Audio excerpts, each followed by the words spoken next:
Hello everyone, I'm Joshua. And I'm Abe. I'm Jay. I'm Joshua.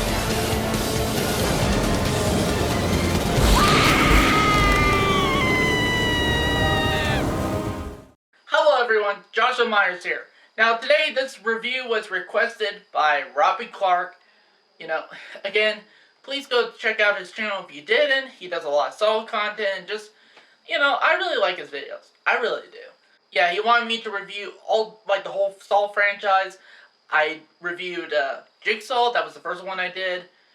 And then I reviewed the first two movies. So now I'm going to be concluding the original Saw trilogy with Saw 3 from 2006. In 1, the game began. In 2, it challenged them. And now, the rules get even more twisted. Saw 3. Haven't seen anything yet. Saw 3 stars Tobin Bell, Shawnee Smith, Angus McFadden, Dina Meyer, and is directed by Darren Lynn Bousman. The plot of Saw 3 is that with his new apprentice, Amanda, portrayed by Shawnee Smith, the puppet master behind the cruel, intricate games that have terrified the community, and Belleville police has once again eluded capture and has vanished.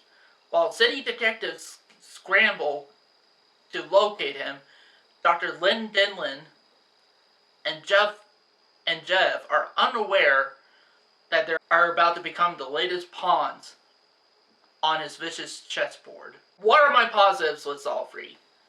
Honestly, for me, now here's the thing, I do like the fact they tried to wrap up the Saw trilogy. I feel like this could have been the last film in the franchise. I really do. I think, it could have stopped here. Although I do think it could stop with the first movie. But if they were going to make sequels, I think this is where it could have stopped. And, I like how they wrapped it up. I legitimately do. At least how they tried to wrap it up.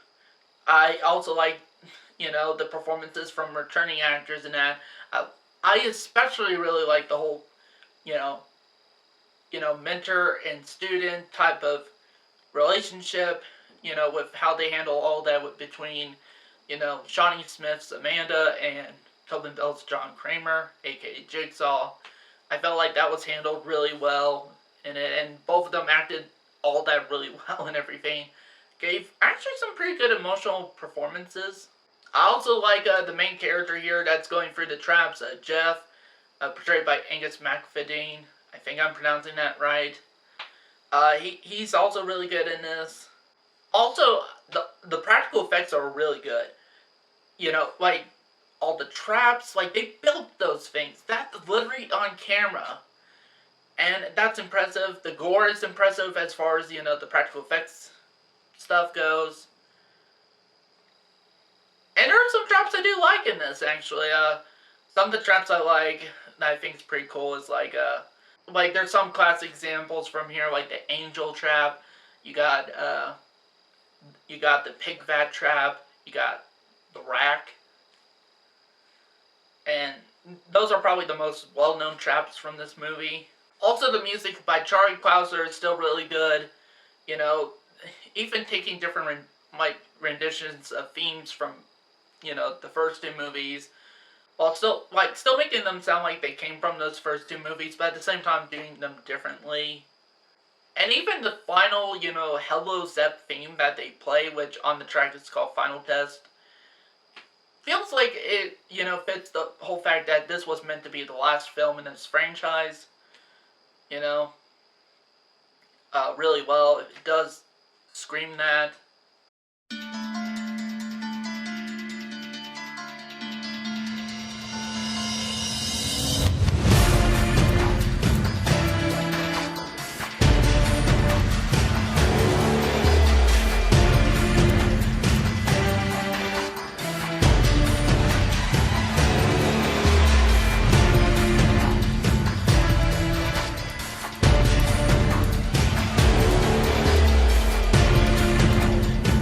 As far as another performance goes, Dina Meyer as Detective Allison Carey, she does really good in this too. I think this is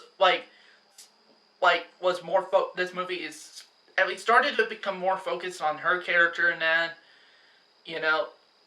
and therefore, I think she pulled off a really good performance. And honestly, those are my only positives. What are my negatives with Saw 3? Honestly, for me, this seems kind of like a downgrade from Saw 2 in that regard. Again, there's still some good stuff in this movie, but it tries to amp up stuff a bit too much, this is where the film series started to get, they have to, amp up the traps, they have to amp up the gore and everything, and I felt like it wasn't needed. Knowing that there's certain story elements I felt like could have been good, but they seemed to just ignore after a while. Like, for example, the whole stuff with Dina Meyer and that. They eventually, spoilers, this is an old movie, but, once they end up killing her off,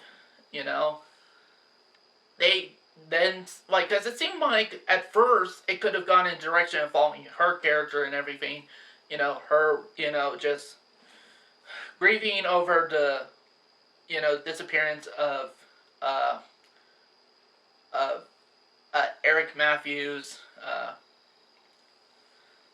and that could have been really interesting, film there on itself. Like, honestly, this whole film feels like two movies. You have the one with Dina Meyer and, trying to find Eric Matthews and everything. That seems like it could have been one movie. And then you got, the other movie in which it focuses on the character of Jeff and going through these traps and everything like that. And then giving, the final closure of this franchise. This really feels like it could have been two movies. And again, this was also the film, I think, cemented this franchise as quote-unquote torture porn, which I still don't know what that really means. If anybody could explain to me what the term torture porn means, I would like to know, because honestly, I have no idea what that means. Because the first film wasn't like that, the second one wasn't like that. This is where I think, that term started to, become associated with the franchise. And also there's some stuff that they didn't necessarily try to flesh out. Like, there's this whole thing with a disconnect from, the character of Jeff and his daughter and everything like that. But we never really get to know said disconnect and everything like that. We don't really get to know too awful much about these people that are in this trap and that. We only get, just about enough, we only get enough information, just any bit of information just the film gets out, which isn't much about these people. Therefore, we're not really latching on to any of these people, just like in the first two films. We at least cared about some of the people in the traps and that in the first two films, but this is where it started to seem like they start to focus more on the gore and the traps and everything like that spectacle of it, and less so about the story and everything. That's what this film seems like to me.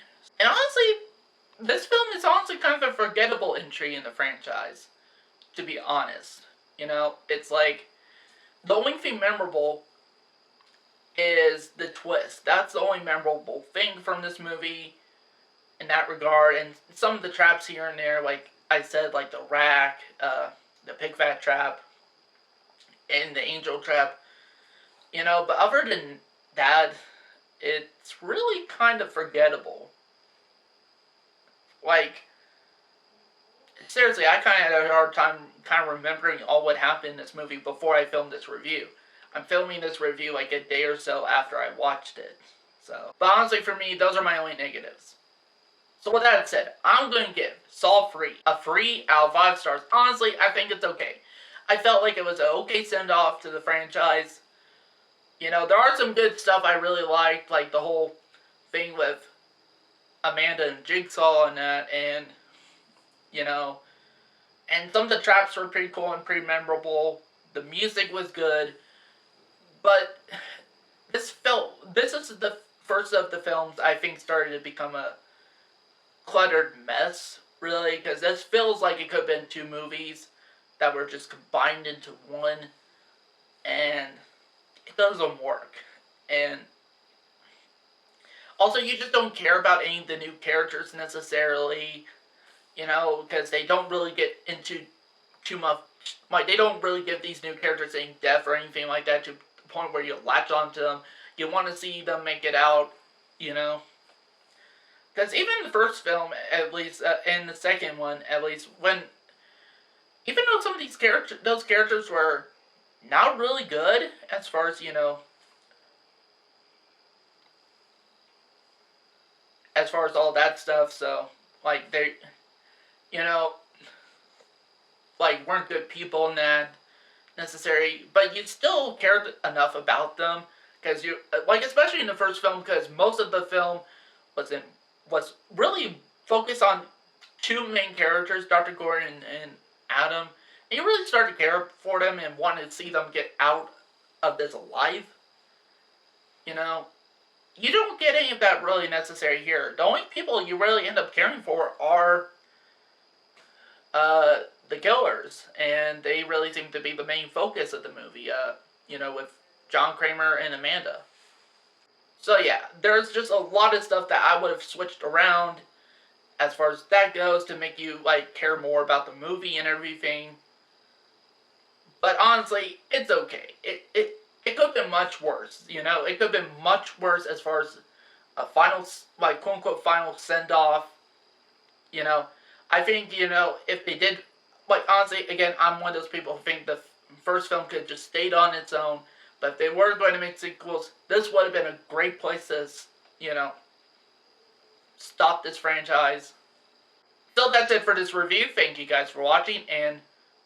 Suffering, you haven't seen anything yet.